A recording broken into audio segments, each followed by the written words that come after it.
दोस्तों, आज की कहानी का नाम है पिता और बेटे। एक गांव था। उस गांव में एक मूर्तिकार रहता था। वह काफ़ी मूर्तियां बनाया करता था और इस काम से बहुत अच्छा कमा भी लेता था। उसे एक बेटा हुआ। उस बच्चे ने बचपन से ही अपने पिता के पास मूर्तियां बनानी शुरू कर दी। धीरे धीरे उसने मूर्तियां बनाना सीख लिया। अब वह बहुत अच्छी मूर्तियां बनाया करता था और पिता अपनी बेटे की कामयाबी पर बहुत खुश था और गर्व महसूस करता था। लेकिन जब भी वह मूर्तियां बनाता, हर बार बेटे की मूर्तियों में कोई न कोई कमी निकाल दिया करता था। वह कहता था, बहुत अच्छा किया है बेटा, लेकिन अगली बार इस कमी को दूर करने की कोशिश करना। बेटा भी कोई शिकायत नहीं करता। वह अपने पिता की सलाह पर अमल करते हुए अपनी मूर्तियों को और बेहतर करता रहता। इस लगातार सुधार से बेटे की मूर्तियाँ अपने पिता से भी अच्छी बनने लगी और ऐसा समय भी आ गया कि लोग बेटे की मूर्तियों को बहुत पैसा देकर खरीदने लगे, जबकि उसके पिता की मूर्तियाँ पहली वाली कीमत पर ही बिकती रही। पिता अभी भी बेटों की मूर्तियों में कमियां निकाल ही देते थे, लेकिन अब बेटे को यह अच्छा नहीं लगता कि कोई उसकी मूर्तियों पर कमियां निकाले और वह बिना मन के कमियों को स्वीकार करता था, लेकिन फिर भी अपनी मूर्तियों में सुधार कर ही देता था।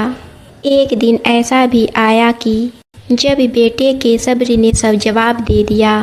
पिता इस बार जब कमियां निकाल रहा था तो बेटा बोला, आप तो ऐसे कहते हैं कि जैसे आप बहुत बड़े मूर्तिकार हो।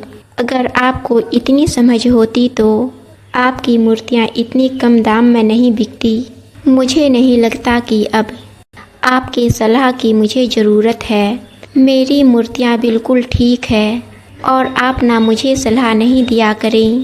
बेटा गुस्सा कर बाहर चला गया। पिता ने जब बेटे की यह बात सुनी तो उसने अपने बेटे को सलाह देना और उसकी मूर्तियों में कमियां निकालना बंद कर दिया। कुछ महीने तो वह लड़का खुश रहा, लेकिन फिर उसने यह महसूस किया कि लोग अब उसकी मूर्तियों की इतनी तारीफ नहीं किया करते हैं जितनी पहले किया करते थे और उसके मूर्तियों के दाम बढ़ना भी कम हो गए और उसकी बिक्री बहुत कम होने लगी। शुरू में तो बेटे को कुछ समझ नहीं आया, लेकिन फिर वह अपने पिताजी के पास आया और उनसे इस समस्या के बारे में सारी बात बताई। उसके पिताजी ने बेटे की बातों को बहुत शांति से सुना, जैसे कि उन्हें पहले से पता था कि एक दिन इस प्रकार का सिचुएशन आएगा। बेटे ने भी इस बात को नोटिस किया और पूछा, क्या आप जानते थे कि ऐसा होने वाला है? पिता ने हाँ में उत्तर दिया और बोला, आज से कई साल पहले मैं भी इस हालात से टकराया था। बेटे ने सवाल किया, फिर आपने मुझे समझाया क्यों नहीं? पिताजी ने जवाब दिया, क्योंकि तुम समझना नहीं चाहते थे। मैं जानता हूँ कि तुम्हारी जितनी अच्छी मूर्तियाँ मैं नहीं बनाता। यह भी हो सकती है कि मूर्तियों के बारे में मेरी सलाह गलत हो।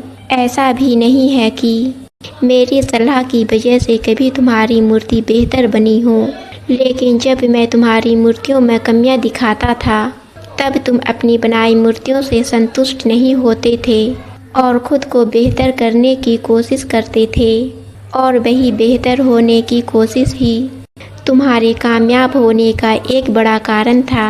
लेकिन जिस दिन तुम अपने काम से संतुष्ट हो गए और तुमने यह भी मान लिया कि अब इसमें और बेहतर होने की कोई गुंजाइश ही नहीं है, तब तुम्हारी कामयाबी रुक गई। लोग हमेशा तुमसे बेहतर की उम्मीद रखते हैं और यही कारण है कि अब तुम्हारी मूर्तियों के लिए तुम्हारी तारीफ नहीं होती और ना ही उनके लिए तुम्हें ज़्यादा पैसे मिलते हैं। बेटा थोड़ी देर चुप रहा, फिर उसने सवाल किया, तो अब मुझे क्या करना चाहिए? पिता ने एक वाक में जवाब दिया, ओ संतुष्ट होना सीख लो। मान लो कि तुम में हमेशा बेहतर होने की गुंजाइश बाकी है। यही एक बात तुम्हें हमेशा आगे बढ़ने के लिए प्रेरित करती रहेगी। तुम्हें हमेशा बेहतर बनाती रहेगी। कहानी का सार दिन के उजाले की तरह साफ है। इस संसार में कोई भी इंसान किसी भी काम में 100% उत्तम नहीं है। हर इंसान में कुछ ना कुछ कमी जरूर है। हमें इस कमी को अपने अंदर तलाश करनी चाहिए और इसे बेहतर बनाने की कोशिश करनी चाहिए। और इस कमी को तलाश करने के लिए हमें असंतुष्ट होना सीखना होगा। तभी जाकर हम अपने जीवन में आगे बढ़ सकते हैं। दोस्तों, आपको कहानी पसंद आई तो हमारे चैनल को सब्सक्राइब और वीडियो को लाइक ज़रूर कीजिए।